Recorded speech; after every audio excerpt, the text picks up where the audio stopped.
आजची ही माझ्या प्रचाराची सभा मोरब्यामध्ये संपन्न झाली।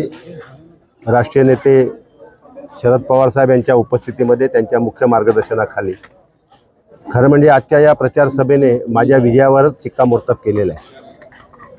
त्यामुळे एक प्रकारे ही आजची प्रचाराची सभा नसून विजयाची सभा झाली असं चित्र आजच्या या सभेने या ठिकाणी आपल्याला पाहायला मिळालं।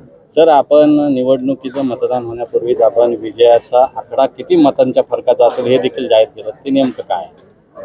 खरं म्हणजे माझा विश्वास रायगडमधल्या जनतेवर आहे, माझा विश्वास रायगडमधल्या मतदारांवर आहे। आणि ज्याप्रमाणे रायगडच्या मतदारांकडून मला प्रतिसाद मिळतोय, उत्स्फूर्त प्रतिसाद, तो पाहिल्यानंतर आणि ज्या तऱ्हेनं इंडिया आघाडीमध्ये अतिशय उत्तम असं मनोमिलन झालेलं आहे आणि सगळे इंडिया आघाडीचे घटक पक्ष आता एका दिलानं एका विचारानं या निवडणुकीत उतरलेत। अगदी सांगायचं झालं स्पष्ट तर मी उमेदवार जरी असलो तरी माझ्यापेक्षा अधिक वेगानं भाई जयंत पाटील हे या प्रचारामध्ये पुढे धावताना पाहायला मिळत आहेत।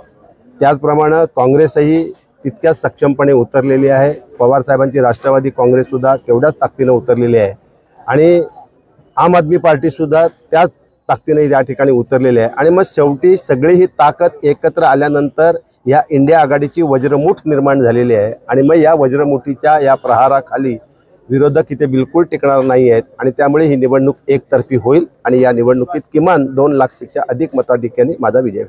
सर, सुनील तटकरेंच्या आजवरच्या राजकीय प्रवासामध्ये विजयामध्ये मुस्लिम असतील किंवा SC ST NT VJNT असतील, OBC आगरी कोळी तेळी माळी भंडारा बांधव असतील, हा सगळा समूहाचा जो वर्गाचं मतदान व्हायचं आता ते मतदान आहे ते आपल्या पार्ट्यात पडेल असं वाटतंय का? खरं म्हणजे या सगळ्या समाजाला आज पश्चाताप होतोय कारण तटकरेंनी त्यांचा विश्वासघात केलेला आहे।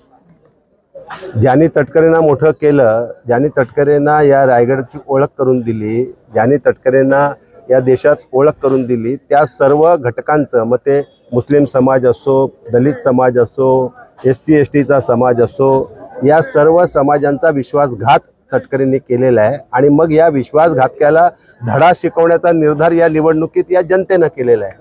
सर, शरद पवार साहेबांनी आपल्याला आशीर्वाद या ठिकाणी दिलेले आहेत, सभेच्या माध्यमातून निवडून आणण्याचं आव्हान केलेलं आहे रायगडच्या जनतेला। उद्धव ठाकरे साहेबांची सभा मोठी होणार आहे का, काय कसं नियोजन? 5 तारखेला शेवटची प्रचाराची सभा अलिबाग येथे संपन्न होणार आहे, जी सभा शिवसेनेचे पक्षप्रमुख उद्धव बाळासाहेब ठाकरे यांची आहे आणि त्या सभेमध्ये सुद्धा शेका पक्षाचे नेते भाई जयंत पाटील असतील, मी काँग्रेसच्या देखील वरिष्ठ नेत्यांना त्या ठिकाणी आणण्याचा प्रयत्न करतोय, राष्ट्रवादी काँग्रेसच्या देखील वरिष्ठ नेत्यांना त्या ठिकाणी आणण्याचा प्रयत्न करतोय। शेवटची सभा हा मास्टर स्ट्रोक असेल। सर, डॉक्टर बाबासाहेब आंबेडकरांनी 2014चा विचार केला तर सुनील तटकरेंना देखील त्यांच्या प्रतिस्पर्धी साधर्म्य व्यक्तींचा या ठिकाणी फटका बसला होता। या वेळेला देखील 2 आनंदगीते रिंगणात उतरले, काय सांगाल? नाही, कोण रिंगणात उतरले याच्याशी काही मला कर्तव्य नाही आहे, कारण आपण लोकशाही मानणारी लोक आहोत आणि या देशात लोकशाही असल्यामुळे आचार स्वातंत्र्य, विचार स्वातंत्र्य, मत स्वातंत्र्य, सगळं स्वातंत्र्य लोकशाहीने आपल्याला दिलं आहे। त्यामुळे इथल्या प्रत्येक नागरिकाला निवडणूक लढवण्याचा अधिकार आहे आणि म्हणून माझं नाव साधर्म्य असलेले जर कोणी उमेदवार असतील तर त्याला विरोध करण्याची काही आवश्यकता नाही, त्याची चिंतासुद्धा काही करण्याची आवश्यकता नाही।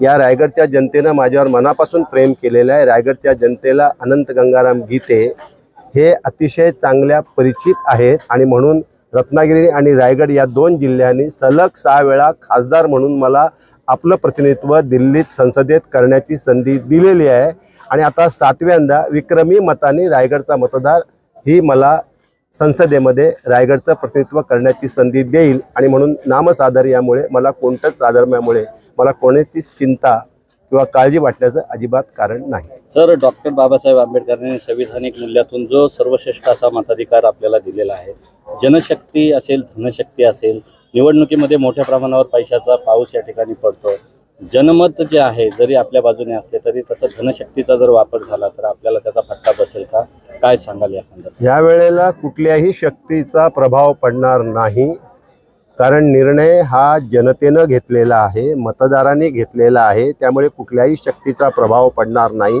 राष्ट्रीय स्तरावर जर या निवडणुकीचा विचार केला तर चित्र एकदम स्पष्ट आहे। मी तेवढ्याच करता माझ्या भाषणात उल्लेख केला होता की कदाचित या निवडणुकीत मोदी विरोधी सुनामी येईल।